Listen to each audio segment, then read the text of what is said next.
Euh, Nous recommençons avec Peter Aylward, qui est ici et qui va parler de la vérité entre l'être et la pratique.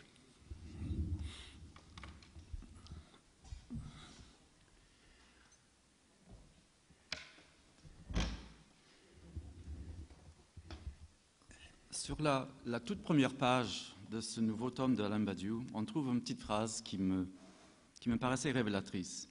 Il dit que son projet d'élaborer, d'affirmer que des vérités existent comme des exceptions concrètes, universelles, et qui seront appuyées par une sorte de garantie absolue, comme on a déjà vu, que ce projet-là permet, comme il dit, d'échapper au dilemme de Kant. Alors, qu'est-ce que c'est ce dilemme de Kant? Et je ne vais pas entrer dans le détail pédantique de la chose, mais le dilemme de Kant, c'est que si on veut affirmer des vérités, il faut choisir entre de les concevoir ou bien simplement comme des modalités subjectives du jugement, c'est-à-dire donc en gros des opinions plus ou moins fondées, ou peut-être des maximes de l'action morale, ou bien il faut leur accorder une sorte de transcendance, un être en soi, donc un être impensable, un être inconcevable, tout bêtement. Et voilà le dilemme de Kant. Il ne peut pas échapper à ce dilemme, et donc il cherche à le trancher. Et en gros, donc, Kant ne figure pas beaucoup dans ce livre, à la grande différence de Descartes, de Spinoza et Platon. Mais pour autant qu'il figure, à part une petite discussion de sa définition du beau, il figure comme un des penseurs qui cherche à mettre en question la métaphysique, c'est-à-dire tout témoignage pensé de l'absolu. Il y figure comme une penseur de l'expérience dans le sens fini, l'expérience de nos capacités perceptives, la retraite à la monstration et la démonstration, à l'expérience dans le sens donc empiriste. Alain donc il fait une association en général entre la critique kantienne et le relativisme moderne, c'est-à-dire donc la finitude, tout bêtement. Et alors, la référence à Kant n'est pas importante, mais il me semble que c'est néanmoins une façon d'aborder ce qui, pour moi, est peut-être la question de ce livre, et peut-être de toute la séquence de l'être et l'événement, et qui est, et j'en suis bien conscient, une question trop simple pour ce public, hein, pour cette occasion, et donc j'ai un peu honte même de le poser, mais confronté par la vérité, faut-il chercher à le fonder ou bien dans son être, donc à travers notre capacité de penser l'être en tant qu'être, d'une part, ce que refuse Kant, ou bien plutôt à ce dont nous sommes capables de faire, donc de vouloir, d'accomplir, de mettre en pratique, etc. Ou pour le dire autrement, faut-il faire appel plutôt à l'ontologie comme la science ou la façon de penser par excellence, la pensée même finalement, ou bien plutôt, au moins si on fait référence un peu dans l'histoire de la philosophie un peu plus lointain qu'aujourd'hui, la psychologie. La psychologie non pas entendue dans le sens condamné par Canguilhem, Lacan, Foucault, beaucoup d'autres, y compris Badiou d'ailleurs, mais plutôt comme cette partie de la philosophie qui traite de l'acteur et de ses capacités, et notamment de ses motivations, de ses désirs, de ses volontés, ses décisions, ses résolutions, etc. Alors, pour Kant, c'est effectivement un dilemme, et il faut trancher.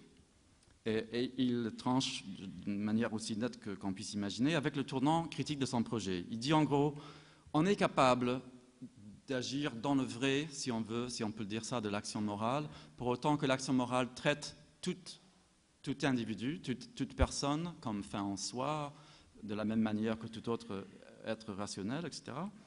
On est capable de ça parce qu'on a la liberté que cette action-là, cette possibilité d'agir comme ça suppose. Et on le sait pour autant qu'on agit librement. Donc on a une preuve, si on veut, pratique de notre capacité pratique. Et pour autant qu'on reste dans la pratique, cela est tout à fait suffisant. Il ne nous faut pas autre chose que ça. Il ne faut pas savoir notamment qu'est-ce que ça veut dire d'être libre. Qu'est-ce que ce sera cet être doté de cette capacité libre d'agir comme il faut, de faire ce que nous devons faire. la pratique, donc, concerne la liberté. Et la liberté, c'est tout ce qui relève de la pratique. La liberté, d'ailleurs, est ce qui, comme il dit dans la critique de la raison pure, a la capacité de outrepasser toute limite spécifiée. Et cette liberté n'a pas besoin d'un fondement ontologique. Et peut-être même, il faudra surtout peut-être pas chercher ce fondement. On n'en a pas besoin pour autant qu'il s'agit de la pratique. Voilà. Et donc, que fait Kant donc, dans sa philosophie morale? Il s'occupe des questions qui importent à la pratique, donc notamment des questions de la motivation, der Wille, die Willkür, notre capacité de choix, comment nos choix sont déterminés, quelles sont nos capacités justement dans une situation de choisir le bien et non pas ce qui est tentant ou convenable ou ainsi de suite.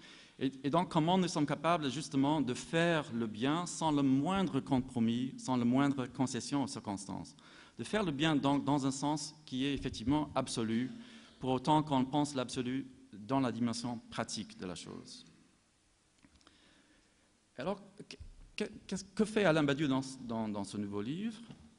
Est-ce qu'il cherche à fonder la vérité, les œuvres de vérité, dans l'ontologie, dans ce qu'il sent, ce que sont ses œuvres finalement, ou bien plutôt est-ce qu'il cherche à les fonder dans notre capacité pratique, dans ce dont nous sommes capables de faire?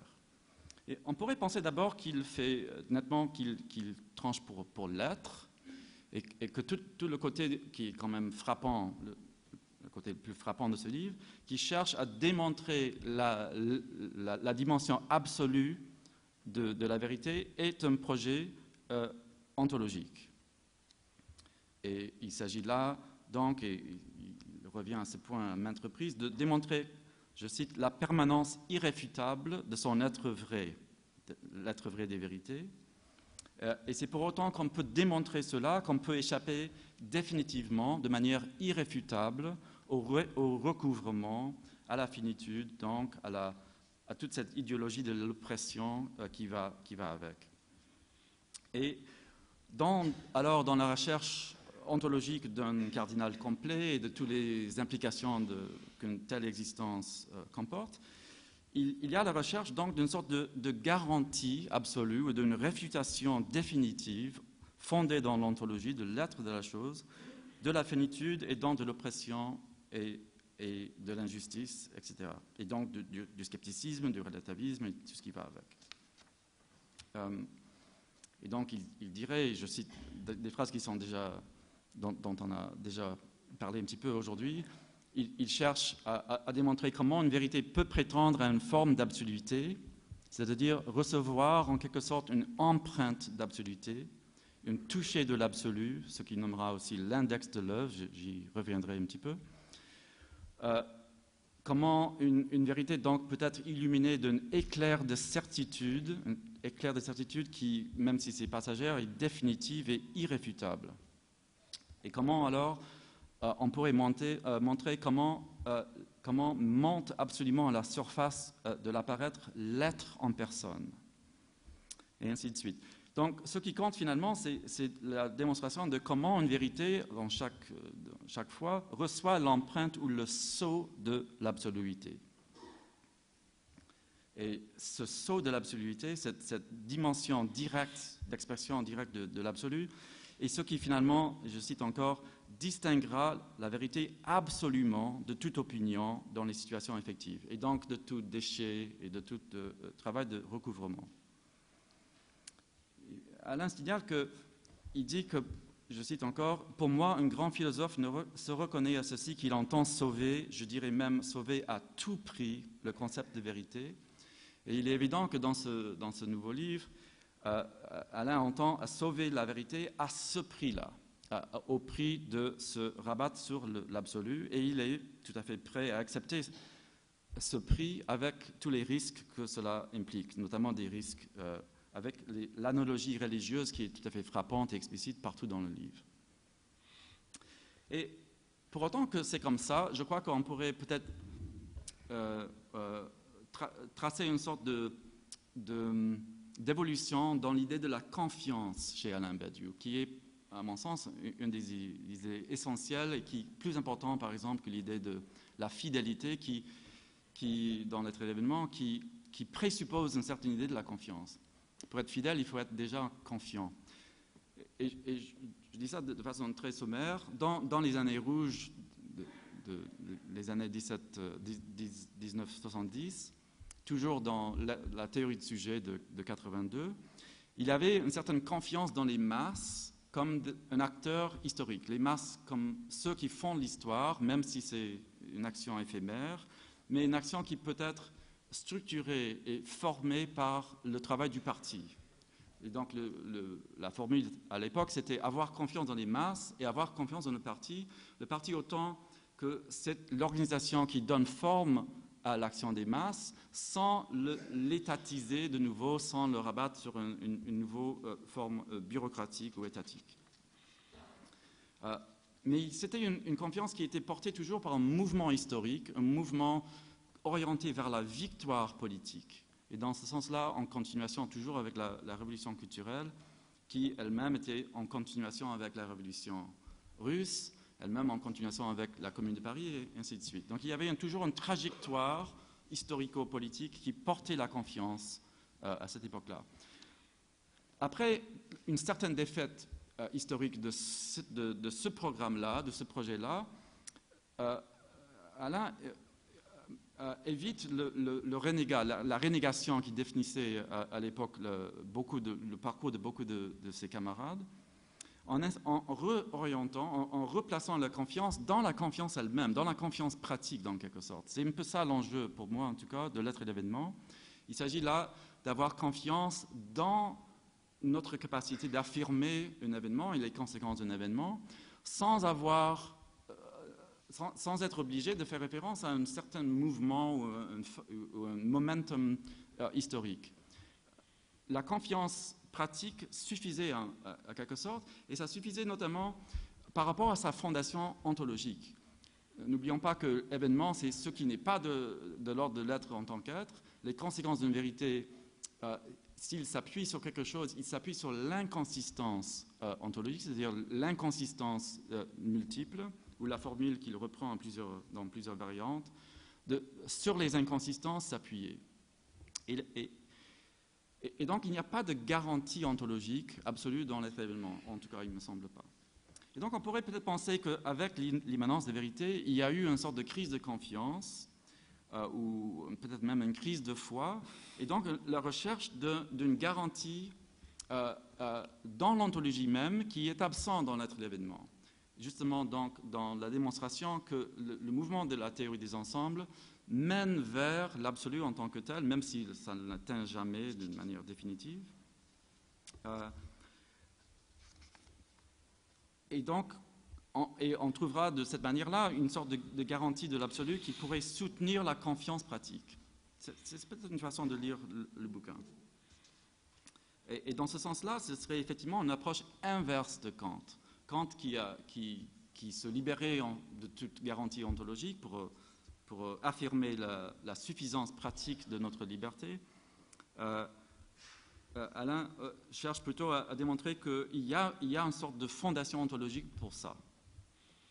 Mais évidemment, ce n'est pas si simple, parce que si l'être en tant qu'être nous donne l'horizon d'une certaine absoluité, on doit quand même poser la question d'où vient cette absoluité elle-même.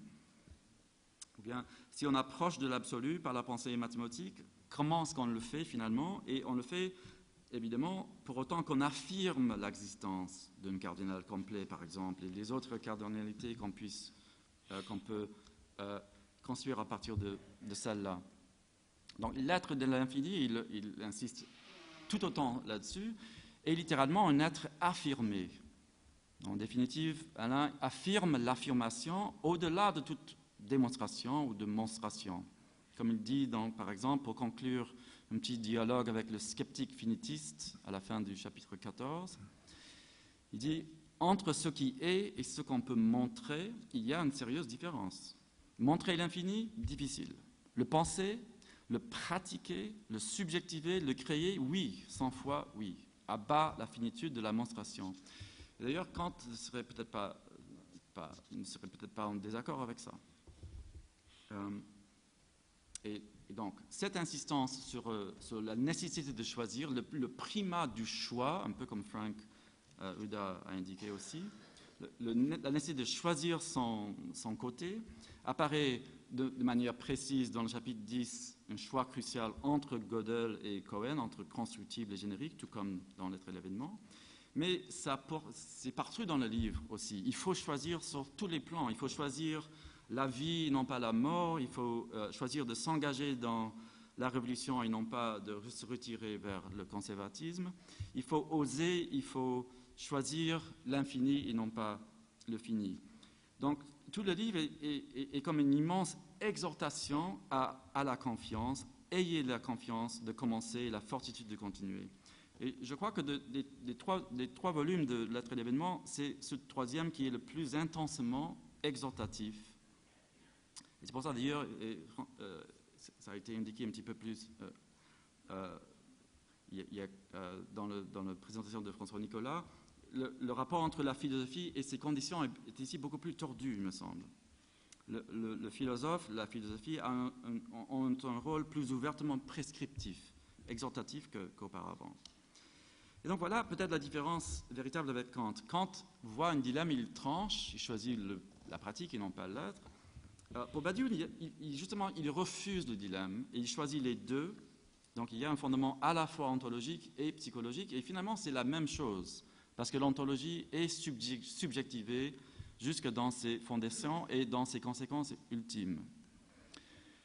Et donc par rapport à ça, et je conclue sur ce point, j'ai simplement quelques hésitations ou quelques observations à faire. Et peut-être en trois points. Alain démontre donc en détail la richesse et la pertinence, ou la richesse des conséquences ontologiques de son choix. Si on choisit Cohen et non pas Gödel, si on choisit le générique et non pas le constructible, si on choisit la montée vers l'absolu, alors on peut faire telle et telle chose. Et il va le démontrer en détail.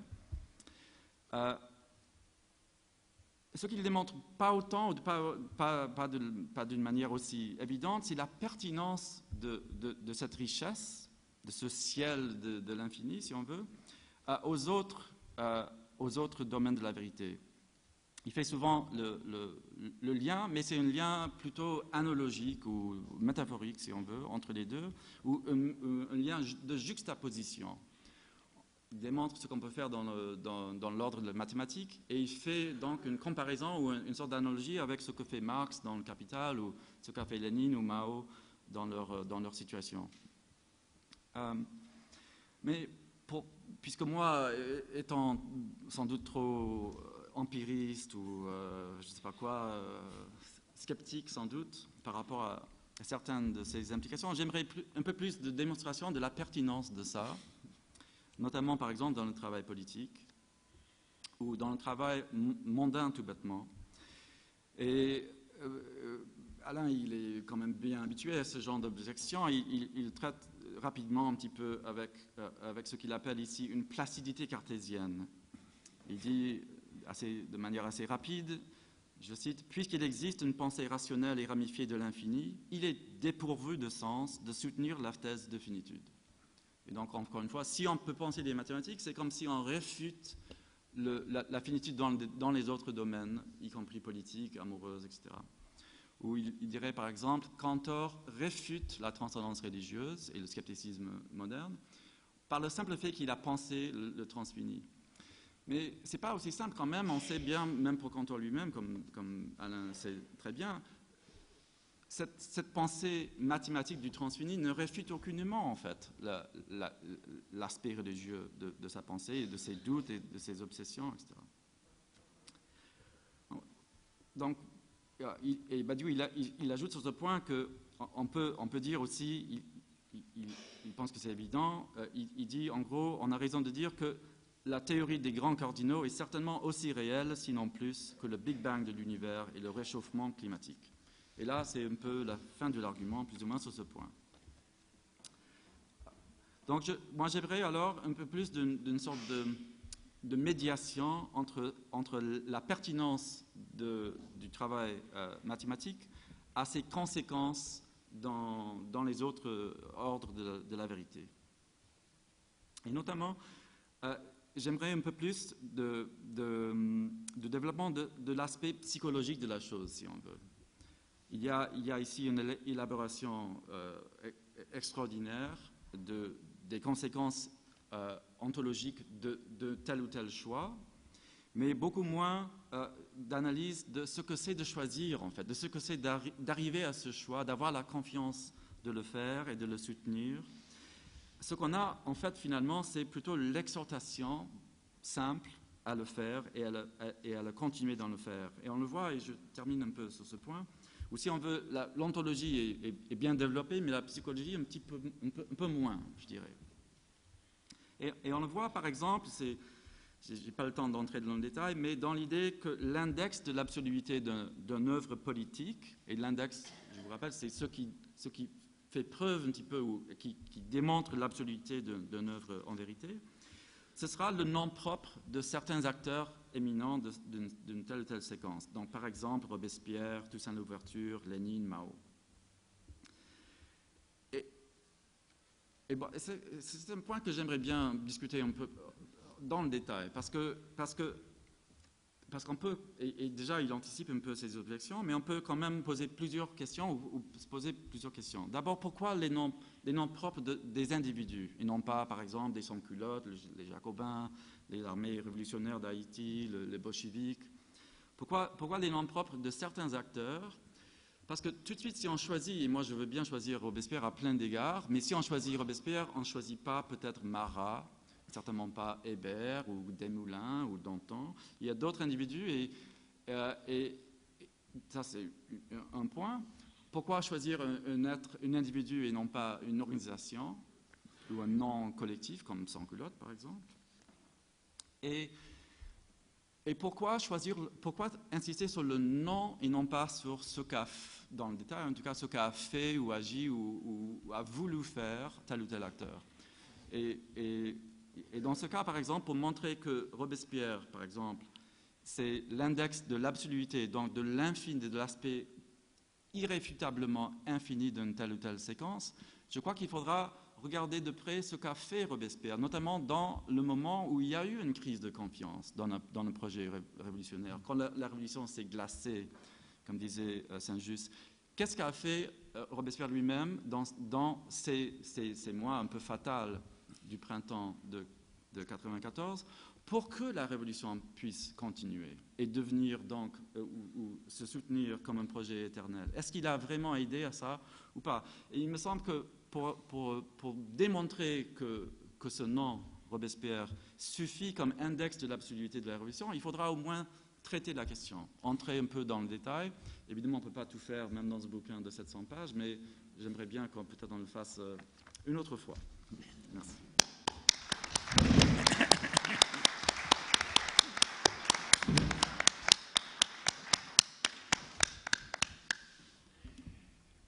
Tu as merveilleusement expliqué notre différence, parce que tu veuilles que l'index soit prouvé par les faits, ça c'est remarquable. Parce que l'index est tout sauf quelque chose qui puisse être justement prouvé par l'examen empirique. Mais j'adore tout ça, Merci vraiment.